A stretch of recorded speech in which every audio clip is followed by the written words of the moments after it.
Graça e paz, queridos irmãos, é uma alegria mais uma vez compartilhar a palavra do Senhor com o seu coração, com a sua família nesse momento. Eu acredito que todos os lares da nossa igreja nesse momento estão adorando ao Senhor, servindo ao Senhor com cânticos, com músicas que exaltam ao Senhor.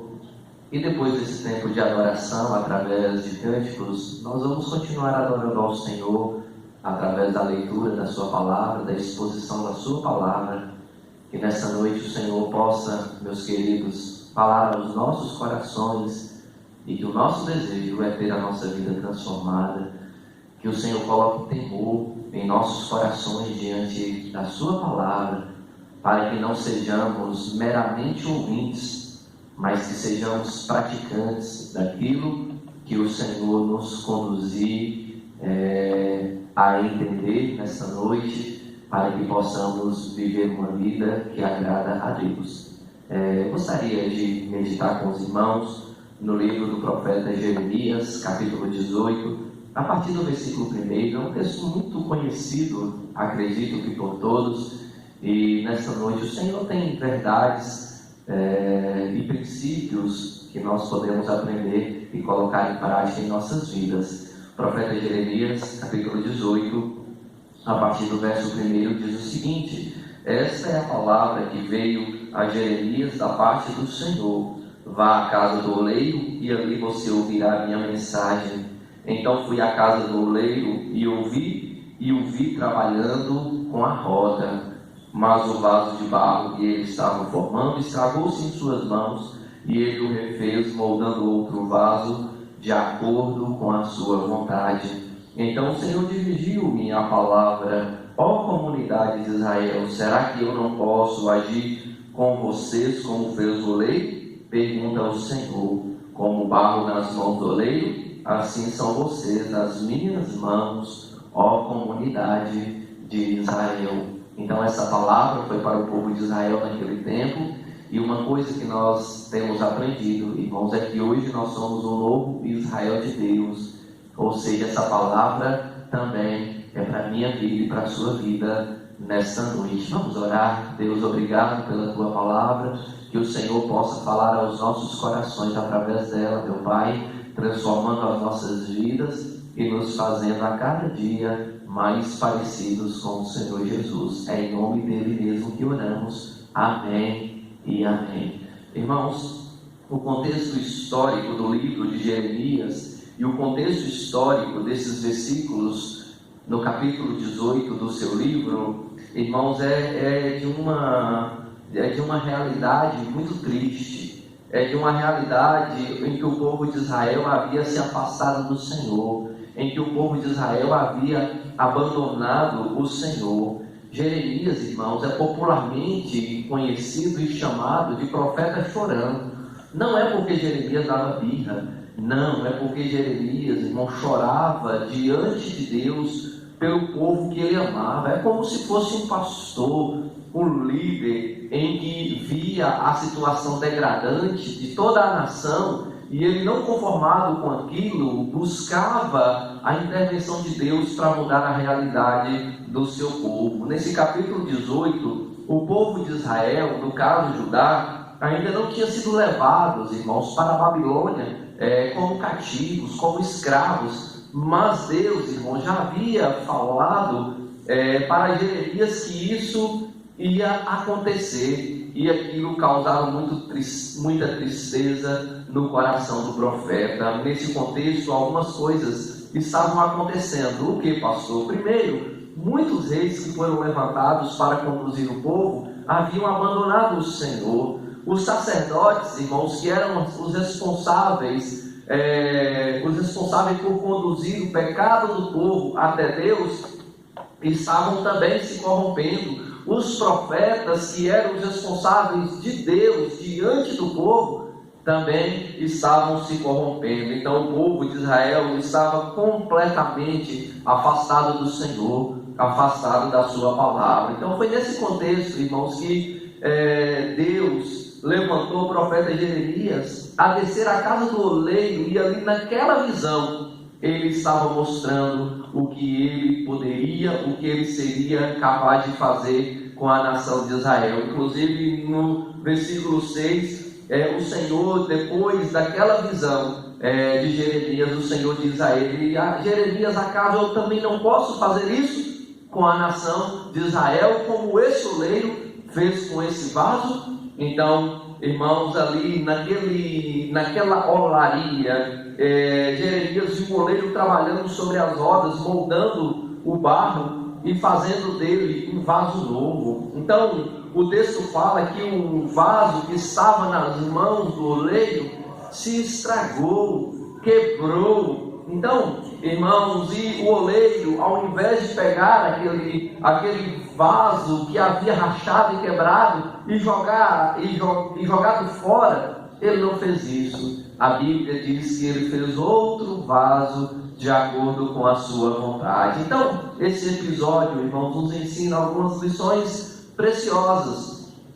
Irmãos, nós vivemos dias difíceis, nós vivemos dias também de tristezas, nós vivemos dias de problemas, e muitas vezes, irmãos, esses problemas que enfrentamos hoje é consequência do nosso pecado, do nosso afastamento de Deus. Muitas vezes, irmãos, a pandemia, as crises, as guerras, os problemas, irmãos, que assolam o mundo, irmãos, é consequência do pecado do povo de Deus, o povo de Deus que se afasta do Senhor, ao invés de obedecê-lo, ao invés de honrá-lo em todos os seus caminhos. Então, o que esse texto, irmãos, nos ensina para a nossa reflexão nesta noite? Então, a primeira lição que nós podemos aprender aqui é que o Senhor não desiste de nós, mesmo quando falhamos em cumprir os seus propósitos. Você pode repetir isso no seu coração? Deus não desiste de mim, mesmo quando eu deixo de cumprir com os seus propósitos. E isso, irmãos, deve ser motivo de alegria, porque muitas vezes nós falhamos, nós fracassamos, nós erramos, e nós temos um Deus que não nos joga fora, Ele nos dá novas oportunidades. No versículo 4 do capítulo 18, diz assim: mas o vaso de barro que estava formando estragou-se em suas mãos, e ele o refez, moldando outro vaso de acordo com a sua vontade. É algo esplêndido aqui nesse texto, é que o oleiro não pega aquele vaso e joga no lixo dizendo assim: você não vale nada, você não presta para nada, você só presta para ser jogado no lixo. Ou seja, irmãos, o oleiro ali não desistiu daquele vaso. Irmãos, é o que acontece comigo e com você. Quando nós erramos, quando nós fracassamos, quando nós negligenciamos, o Senhor nos dá a oportunidade de recomeçar. O Senhor nos dá a oportunidade de começar de novo. O Senhor nos dá a oportunidade de mudanças, de transformações. Irmãos, mesmo quando nos tornamos como um barro sem liga ou como um vaso estragado, Deus continua investindo em nossas vidas. Ele não abre, irmãos, mão de fazer de nós e em nós um vaso novo para o seu louvor e para a sua glória. Deus não desiste de fazer um milagre em nossas vidas. Então Ele não abdica do direito que tem de fazer de nós um vaso de honra, um vaso útil, um vaso para ser uma bênção na vida de todos aqueles ao nosso redor. Então, mesmo quando caímos, mesmo quando fracassamos, mesmo quando nos desviamos, irmãos, o Senhor não nos considera uma sucata imprestável. Não, Ele continua, irmãos, investindo em nossas vidas. Ele não nos olha com desprezo. Muitas vezes, quando nós erramos com alguém, falhamos com alguém, pecamos contra alguém, essa pessoa muitas vezes olha para nós, nos desprezando, dizendo que não somos dignos de perdão. Mas o Senhor não faz isso. O Senhor continua olhando para nós, investindo em nós e nos olhando com amor. E isso traz encorajamento e alegria para o nosso coração. Eu fico pensando em alguns personagens bíblicos. Imagina Pedro, quando negou a Cristo. Se o Senhor tivesse aberto mão de Pedro, Ele não fez isso. Ele restaurou a vida de Pedro. Imagine Davi, quando pecou contra o Senhor. Se o Senhor tivesse abandonado Davi, não. Deus envia o seu profeta para mudar a vida de Davi, para buscar nele a reconciliação, para buscar nele a restauração. Irmãos, e nós, irmãos, se ao primeiro pecado que cometêssemos, depois que a gente entregou a nossa vida para o Senhor Jesus, se o Senhor se abdicasse de nós, talvez eu e você não estaria aqui hoje adorando ao Senhor. Ainda bem, irmãos, que o Senhor não nos olha como o mundo olha. O Senhor nos olha com justiça, o Senhor nos olha tratando o nosso pecado, mas o Senhor nos olha também com amor, com perdão. O mesmo Deus que é justo ao punir o nosso pecado é um Deus que é amor, e é um Deus que estende a sua mão para mim, para você, para que a gente possa voltar atrás. Eu confesso que eu tenho olhado para esse tempo de pandemia, esse tempo difícil que nós estamos vivendo, como uma oportunidade de reflexão para a minha vida. O que eu tenho feito de errado? Em que eu tenho fracassado? O que eu tenho feito que tem desagradado o meu Deus? E que essa seja a nossa reflexão nesse tempo, para que nós possamos experimentar o perdão, do amor, da graça do Senhor sobre as nossas vidas. Então Deus tem um propósito especial na sua vida. Você acredita nisso? Deus tem um propósito especial para as nossas vidas, e Ele não vai desistir enquanto não cumprir com esse projeto que Ele tem. Uma segunda verdade que nós aprendemos aqui é que Deus não faz apenas remendos em nossas vidas, Ele faz em nós um vaso novo. O texto bíblico, irmãos, diz que o oleiro estava trabalhando naquela olaria, e então o vaso que estava em suas mãos é quebrado, é rachado. E o mais interessante é que o oleiro não pega aquele vaso e começa a remendar, e começa a pegar e fazer alguns poucos remendos para resolver. O texto bíblico diz que ele faz um outro vaso de acordo com a sua vontade. Então o oleiro não remendou o vaso que ele havia estragado nas mãos, ele não se contentou em meias medidas, ele fez um vaso novo. O que significa isso? Significa que a obra de Deus em nós é uma obra completa, irmãos. É uma obra completa. Ele faz de nós um vaso novo. Ele faz de nós uma nova criatura. E o Senhor quer nos dar uma nova vida, novamente, novo coração, uma nova família. Nós vamos morar numa nova pátria. 2 Coríntios 5,17, portanto, se alguém está em Cristo, nova criatura é. As coisas velhas se passaram e eis que tudo se fez novo. Então nós não somos desse mundo, por isso nós somos transformados pelo Senhor, pela sua graça, e nos tornamos uma nova vida. Nós não somos uma pessoa melhorada, nós somos uma pessoa transformada pela graça de Deus. Então Deus tem para cada um de nós uma nova vida, com novos gostos, com novos sonhos, novas preferências, novos compromissos, novos alvos. A vida com Cristo é novidade de vida. É por isso que algumas vezes algumas pessoas se deparam com alguns cristãos e dizem assim: olha, mas como você está diferente, como você mudou. E a mudança que aconteceu em nossas vidas foi o Senhor quem operou, não é? E nós devemos glorificar a Deus por isso. Mas por outro lado, muitas vezes deparamos com alguns cristãos que são confrontados, dizendo: olha, fala que é cristão, mas continua do mesmo jeito, a sua vida não mudou, a sua vida não foi transformada.